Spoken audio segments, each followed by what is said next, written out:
Hi, I'm Tracy Lynn, and I'm a technology reporter with the Los Angeles Times. I'm joined today by two guests to discuss the brain drain of highly qualified women from the technology industry. We have distinguished law professor Joan Williams of the University of California, Hastings, and Anna Redman, who teaches computer science at the University of Washington and also makes educational games. So thank you both for joining me today. Thank you. Delighted to be here. Great. So as a bit of background, we published a story last week about why so many women are leaving the technology industry after, spending years getting their master's degrees and, being really enthusiastic when they first join. So a lot of people were surprised to learn that more than 50% of women will leave tech at some point in their careers due to hostile work environments. So Joan, when you came across that statistic, did that surprise you at all, given that this is an area you've done a lot of research in? I'm afraid it didn't surprise me at all. I finished recently a book that I wrote with my daughter called What Works for Women at Work. For it, we interviewed nearly 130 women and simply reported to them what the experimental findings on gender bias were and asked them, any of that sound familiar? 96% of the women said yes. And one of the things I noticed in my research is that there were some industries that were kind of on the long tail, and two industries that were definitely on the long tail in terms of women's experience of an unfriendly environment were tech and finance. So I'm afraid I wasn't surprised at all. So what kinds of experiences were women telling you that they found hostile or were sort of like pushing them out of the industry? Well, one was that, and this is actually from a different study, a more recent study called Double Jeopardy, the experience of women, gender bias against women in STEM. This was a report that came out that I co-wrote and came out about a month ago. In that report, 1 out of 3 of the women scientists, this was science, technology, engineering, and math, and 1 out of 3 of the women surveyed, and we surveyed over 550 women, reported experiences of sexual harassment. So that's certainly something that unfortunately is common in the STEM disciplines. And then there are the 4 basic patterns of gender bias. One is that women often find they have to prove themselves over and over again. That the second one is, we call the tightrope, and that's that in these tech jobs, if you think about who's successful, you tend to think about people with masculine qualities, people who are fearless, people who are technical, people who are willing to shoulder risk. And so women have to behave in masculine ways in order to be seen as competent, as go-getters, but then women are expected to be feminine. And so remember, there was that study in Fortune of women, of performance evaluations in tech, that found that over 70 of some 90 women received negative comments about their personalities. You're too aggressive sometimes. You should step back and let others shine. These are all tightrope patterns of bias that are very, very, very common in tech. The third pattern is gender bias triggered by motherhood, and that's actually an order of magnitude larger than the 2 kinds of glass ceiling bias I just described. And then another thing that unfortunately is common in tech is what we call the tug of war. That's when gender bias against women fuels conflicts among the women. And I'll just give one example. Marissa Mayer, now, as you know, CEO of Yahoo, but was famous for saying when she was still at Google, I'm not a girl at Google, I'm a geek at Google. So you notice how she's identifying herself with the in-group geeks and distancing herself from the out-group girls. There are studies out of the Netherlands that show that women who have experienced discrimination early in their careers often respond by distancing themselves from other women, which after all is just the politically savvy thing to do in those environments. That unfortunately is also not uncommon in tech. And so Anna, you worked in the technology industry as a software developer for many years, and you left a few years ago for many of the reasons that Joan just mentioned. Could you give us some examples of the things that happened to you that, it drove you to leave? I think the one that really hit home was, being asked to prove myself over and over again. It's like after 15 years asking to do again the entry-level stuff, and there was a lot of stuff where people just don't believe that a woman can be a competent developer, and I was constantly being mistaken, for example, for a program manager, somebody non-technical, or there was instance where a tester was a sort of quote unquote mansplaining to me how to debug my own, debug some code, and it's like, I was senior software developer at that point. I obviously know how to debug code, but I mean, those were the smaller incidents, and then the bigger incidents. I tried to ignore a lot of the small stuff, which I'm not sure now whether that was the right thing to do. But the big thing was just the complete difference in how I was treated, and how the person who replaced me on my project, how he was treated. So you wrote about the project that I was on, and I mean, the person who replaced me, he was a pretty nice guy, and I have like no quarrels with him or anything like that. He was he was competent and everything. In fact, I interviewed him and I hired him, but it was completely different how he was treated and how I was treated. I mean, I was constantly being told we would never allow your project to go into production. And then for the same project and the same same code and everything, he was being helped and he was being supported to take it into production, and basically giving him an opportunity to grow. There was a time I remember when it was like end of the day, and I was about to leave to go pick up. I have kids too, by the way, so I have that third whammy as well. So I was getting ready to go pick up my kids, almost ready, wrapping up and stuff, and I was just walking back to my desk to wrap up, and then one of my lead and manager, and he stopped me in the corridor. He said, "Do you have a minute?" And it's like, okay, and then he takes me to this pretty much windowless room, and then him and the manager, they just sort of berated me for about half an hour or something about, oh, you're just a terrible person, nobody wants to work with you, why can't you do this stuff, and why can't you talk to offshore at night, and nobody likes you.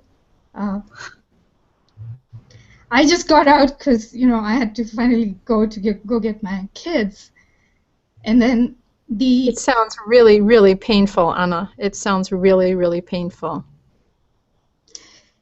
It was, and I didn't want to quit. I don't know. It's like now I think back, I think I should have left sooner. But I don't know. I guess I'm stubborn. I kind of kept thinking. I kind of kept hanging on to some hope that things would get better. But in the end, he was the new person. He was pretty much handed, given the credit for all the work that I'd done. And I was told by the VP that you're just a mediocre developer, and I don't care if you stay or leave, sort of implying that. Joan, how common is a story like this? I mean, for all the women you've interviewed, how many of them have had similar experiences to Anna?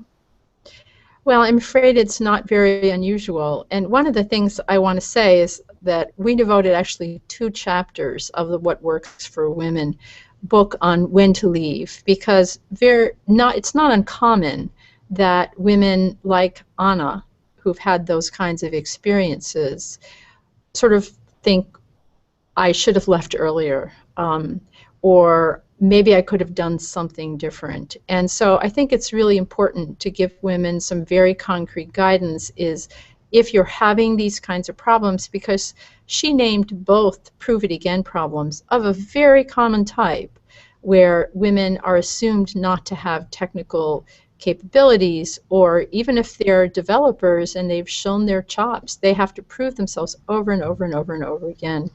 And sort of being taken into a room and told she's not likable, nobody wants to work with you. Now, maybe Anna, you have like huge personality problems and you are just a total witch. I don't know. If so, you're hiding it really well now.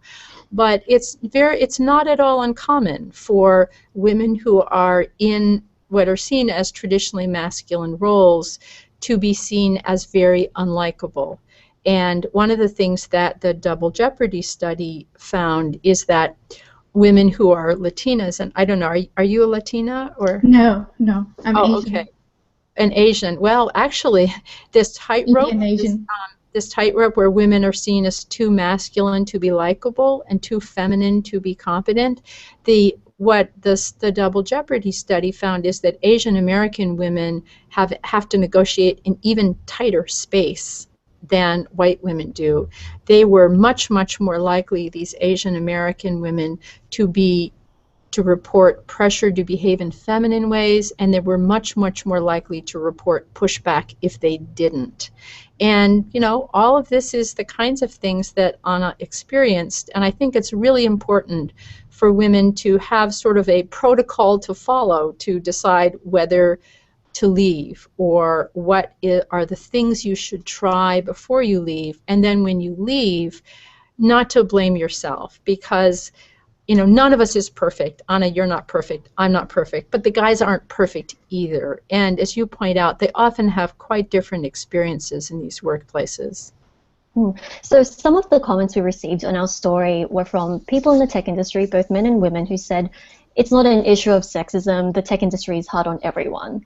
Like, everyone deals with bad managers. Everyone deals with office politics. So a lot of people don't actually see it as a sexism problem. But as someone who's done research in this area, I mean, how much weight is there to that argument? Well, I do think that one of the things about tech, and it depends on what kinds of tech company you're working for, but, you know, if you have a small company that doesn't have any HR and is started out by 3 developers and really haven't thought through any of these HR issues, tech can be a hard environment for a lot of people. But there also, for men, can be this deep sense of belonging, of like, I was not Brad Pitt in high school, but boy, do I fit here. And that deep sense of belonging is much less common, in my experience, among women. So I think there's some truth to that, but I also think that women's experience, unfortunately, in many cases, is simply different. And so, Anna, what would have to have changed for you to go back to tech or to stay in tech? Like, you know, if you could have your dream scenario, what things would be different? I don't know. I don't go that far to the dream scenario, but I mean, I try to look for stuff that other people are doing that's sort of encouraging and hopeful. So there was like recently in one of the developer groups, this was actually an email that the coordinator for the group he sent, and it's like, it says one of our members disparaged the technical abilities of another member and attributed that to the fact that she was a woman, and he pretty clearly called him out to be a jerk without naming names, and it's like, if you're being a jerk, you will be asked to leave. And so I think it was, I guess it's a small sign, but it was kind of hopeful that he called out that kind of behavior as being that of a jerk. And not only that, you know, he took some steps. It's a lot. Most of the even good, decent men I know in tech who would themselves not do that behavior, never call it out. You know, they don't want to put themselves in between the situation, or, you know, there's just sort of a lack of leadership. Awkward. Why should they want to fight this battle? I know Yeah. One of the other things that I think is I think some of the idealism in tech sometimes, I mean, there's a lot of good, decent guys in tech, just as there are a lot of good, decent women in tech. I think that's really important, a really important message. And I was talking with a couple of founders actually earlier this week, and talking with them about a different problem, one Anna hasn't mentioned. I call it the office housework, that women are very often expected to play sort of support roles, while men are expected to play the roles that get all the sort of glory. And I was talking with them, and one of the founders said, you know, I feel just as a matter of the kind of company I want to build, that I think everybody should clean up after themselves and be doing these kinds of support roles, because that's the kind of world and the kind of company I want to create. And I said, you know, that's great, and I admire that idealism, but if that's going to be the ethic of the company, you're going to have to really be attentive and count who's doing those roles, because women are going to be under more informal pressure to do those roles, and men typically won't be under informal pressure. So I think that sometimes these subtle patterns of bias, they creep in sometimes for people who are creeps. But they also creep in sometimes when people are idealistic and trying to do the right thing. Yeah. And so what are some possible solutions? I mean, we've got companies like Google and Facebook who offer unconscious bias training for their employees.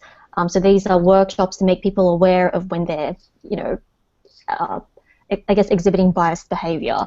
But what other steps can be taken by companies and by individuals?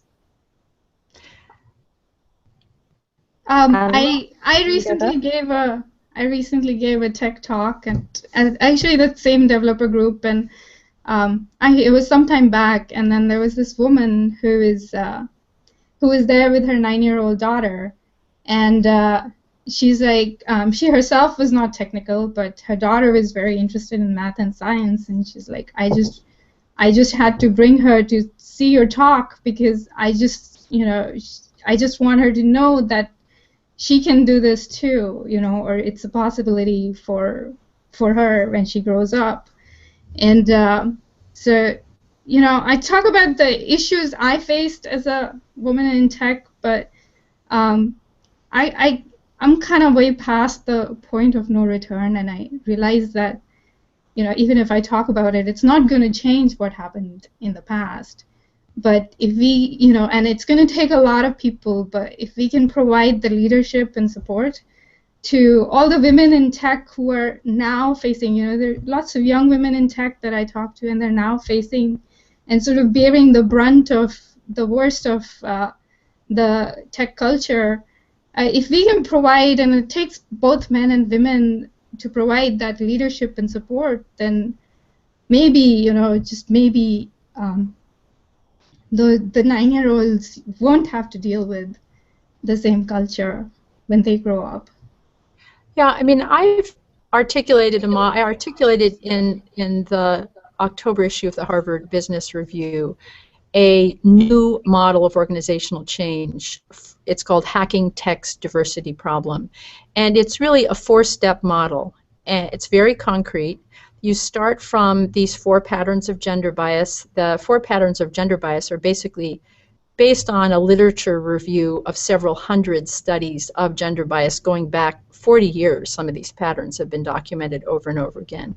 So you talk to the women and see if they think these patterns are playing out.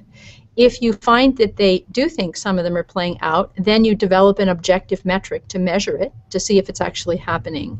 Then you implement what I call a bias interrupter, which is a change to one of the basic business systems, whether it be hiring, performance evaluation, assignments. Sometimes it's just a tweak, sometimes it's a more substantial change, and then you see if the objective metric has improved. And if it hasn't, then you ratchet up to a stronger bias interrupter. So one very good example of that, for example, is if you think that there is some of the tightrope unlikability, it's often called the likability competence trade-off. If you're having persistent tightrope problems among the women, a very effective interrupter is to, well, for an objective metric, is to read their performance evaluations and see if those kinds of criticisms based on supposed negative personality characteristics are in the performance evaluations. And if they are, then you have to either give a training that says this is the kind of thing that's showing up in the performance evaluation, this is the pattern of bias that it fits into, and here are some things to think about twice if you see a woman if you're telling a woman that she should step back and not take credit for something, for example, and then see if the objective metric changes, and if not, do something else. So I was actually surprised. I read Kieran's study on Forbes about the performance evaluations, and I was actually surprised she found something in there. I think she's a linguist, so she was able to, but it's not easy for everybody to see that. And from my experience, when that VP told me, you know, you're just a mediocre developer, I actually asked him to write it on my performance eval, so I could defend it in writing, which I felt I could, but he refused to. So, you know, I don't think a lot of what people say actually shows up on the performance eval, because they're more worried about HR and all that stuff. And then to the second point, it was I don't feel like the leadership in tech cares or is interested in the issue of helping women in tech. I mean, the CEO at that company, he used to play soccer with some of those leads, and you know, the lead that was berating me, they were soccer buddies, and they used to go out drinking beer, and there was several people in the company like that. And it, you know, he actually. Sorry, I'm in the middle of San Francisco. You're hearing the firing. But I mean, I got the impression more from the leadership that the, you know, sort of the old boys club is trying to fit into the new boys club. Not, you know, there's really no room for women there, and I just feel like there is a total vacuum of leadership in tech. I think that's certainly true of some organizations. I think it's not true of others. For example, I gave a presentation for Forward, the Mark Zuckerberg organization, several weeks ago, and there was one small company there, and 12 people had come from this company, including several of the co-founders. So I think you're right that some organizations just really aren't going to do this and aren't interested. I think there are other organizations that really are interested. And I think if they are interested, they should take a look at this bias interrupters model, because it's much more concrete, and I think it has much more potential than some of the classic tools. Those classic tools being found a woman's initiative and maybe try to teach the woman how to negotiate harder. You know, if the problem typically is not in the women, and so founding a woman's initiative, it's not a bad thing, but if you're having subtle bias constantly being transmitted through these everyday workplace interactions, fixing the women is just simply non-responsive. Yeah, I agree with that. And then so in terms of introducing bias interrupters for cultural problems. So if you have teams of developers that sort of are constantly undermining things that women say or are constantly challenging women's ideas, I mean, do you have an example of a bias interrupter that a company could implement now and just try it out to see if it works? Well, I think that if there's the perception that that's happening, one of the things that's powerful in tech is to try to figure out some way to objectively measure it. The first thing to do is to talk to the women and see what their impressions are. But then the second thing is to develop some kind of objective metric, because for two reasons. Number one, that's what's going to fly in tech. And number two, that way you can see whether the intervention that you've tried was effective. And so it's a very effective way to build up the political will. I mean, a very gentle interrupter is a very targeted bias interrupters training that doesn't just say, you know, here's the cognitive bases of bias, look and you see that you can't even see the gorilla walk across the room. That's a famous training. And as I always say, what's the takeaway? Look for gorillas? That's not very helpful. What you need to give people is a concrete sense of the way these biases are playing out in everyday workplace interactions in this workplace. And once you name it, then you've created a different situation that may have an impact. If so, you go back to the metric and see if it's had an impact, and if not, then you may have to do something much ratchet up to a much more forceful interrupter. So it's kind of like quality assurance or A/B testing, which I guess the tech Well, industry is professional at. it's kind of like the way the tech industry does everything else, right? It's the way that business approaches any problem that it actually cares about. It goes, does an assessment, develops some objective metrics, tries to accomplish them, and if they haven't accomplished their metrics, they try something else. That is actually called addressing a business problem. And we're just saying that that diversity should be addressed in that way. And on that note, I think we're out of time, and so I'm going to wrap things up. Thank you so much, Anna and Joan, for joining us today. We really appreciate your time. Thank you. Good luck.